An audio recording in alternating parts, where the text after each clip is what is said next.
Here's some more poetry I noticed across the original Toy Story trilogy. Each of the three movies begin by establishing the setting of the toys' world in a form of playtime, each individually tailored to not only the status quo and expectations among the toys that will be subverted, but also clever, substantial setups to the narrative and thematic payoffs that rhyme for each individual story, as well as across the entire 4.5-hour story. One establishes the status quo of the entire industrialized town community that is the toys in Andy's room. The Sheriff Woody, who keeps them all in check, is Andy's favorite toy, but Heo has jealousy at Woody's status and his little pride.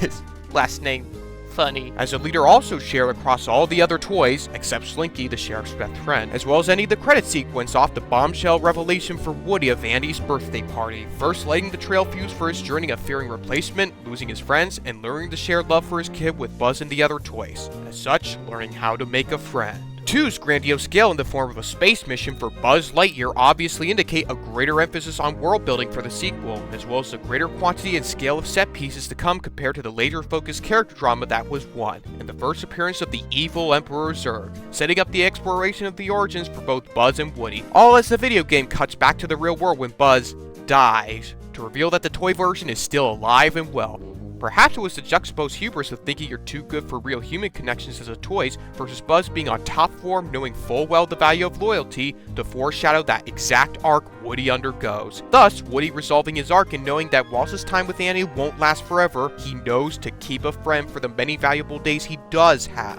And where Buzz got his epic space opener in 2, Woody gets his epic Western opener in 3. An immediate bookend to the Western opener, right down to callbacks of dialogue from 1, setting up the movie's mission to stick the landing of the toys' journey across the entire trilogy. Each and every member of the ensemble cast has an important role to play this time, which transcends into how formidable a family they are at Sunnyside to break out of that prison compared to their laughably dysfunctional state in 1. Woody and Buzz's friendship, compared to the previous 2 playtimes that focus solely on one of them, also pay off tremendously with his epic entrance into the movie, and they cut off at the perfect moment, right when the low point of ultimate doom and death that set up a much more fiery fate to come ends at the toys' ability to fall back on the safety of Andy. Into a melancholy of the past pleasures they had, ultimately setting up a cold yet poignant question.